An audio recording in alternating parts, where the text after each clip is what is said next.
Mae'n hawdd crwydro yn ddi-ymwybod weithiau mewn i ddadl tra'n sôn am enwau llefydd, yn dydi? Felly mae'n braf cael seibiant a dod i'r tawel fel hyn. Cwm Maethlon, hefyd ymhell o Aberdyfi. Maethlon yn air bydda rhywun yn ddefnyddio i ddisgrifio rhywbeth iachus, llawn maeth a daioni. Ond mae gan y lle yma enw arall. Happy Valley. O, ma ni eto. Yr un hen gan, y newydd yn disodli'r hen, y gwreiddiol yn cael ei anwybyddu. Reit, gdewch un i mi. A'i sortio fo. Ond cyn i mi fynd i ben caets, mae'n werth i mi bwyllo, achos os nawn ni grafu'r wyneb, mae hanes y ddau enw yma yn llawer iawn mwy cymhleth a difyr na'r olwg gyntaf.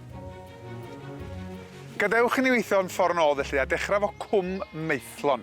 Mae'r esboniad yn hawdd achos mae yna gapal yn y cwm o'r enw Capel Maethlon. Felly o fama daw'r enw a da ni'n gwybod pryd achos fe gafodd y capel ei adeiladu yn 1820.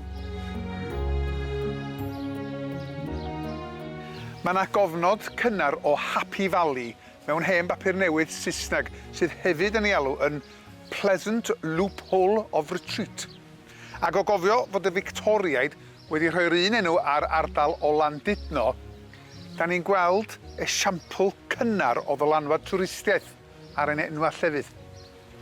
Ond nid trawsblannu enw gwbl ddiarth wnaeth y Victoriaid, ond cyfieithu enw oedd yma'n barod, achos cyn dyddiau Cwm Maethlon, Dyffryn Gwyn oedd yr enw gwreiddiol, ac afon Dyffryn Gwyn ydi hon, sy'n llifo drwy'r cwm hyd heddiw. Ystyr gwyn, wrth gwrs, ydy'r lliw, ond mewn Cymraeg llenyddol, barddonol, mae o hefyd yn gallu golygu da neu braf, enghraifft, gwyn dy fyd di.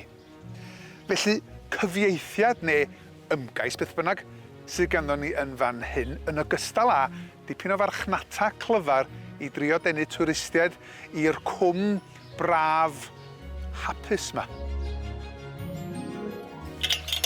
Ond mae yna un tro arall yn hanes y lle yma sy'n awgrymu nad ydy pethau'n fel i gyd. Fferm Mro Dysynni ydy hon, a mae ei weld yn dir amaethyddol werth i gael yn dydi. Ac o fama ddaeth yr enw ar y capal, Capel Maethlon. Ond pan da ni'n darganfod, mae addasiad neu lygriad ydy'r enw Maethlon yn yr achos yma, ac mae'r enw gwreiddiol oedd Mro Maethlon, mae'r cwm yma yn teimlo fel lle gwahanol iawn.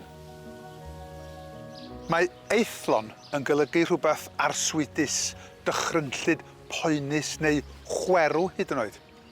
Ydy o'n awgrymu fod bywyd wedi bod yn anodd i drigolion y cwm yma yn yr oes a fu? Mae yna fferm o'r enw Caethle hefyd ymhell hefyd. Sgwni, os oedd yr unigrwydd a'r llonyddwch oedd yn gyfrifol am ddenu'r holl dwristiaid yma, hefyd yn gyfrifol am enw sy'n datgelu profiad tra gwahanol i'r Cymru oedd yn byw mewn lle mor anghysbell ac eithlon.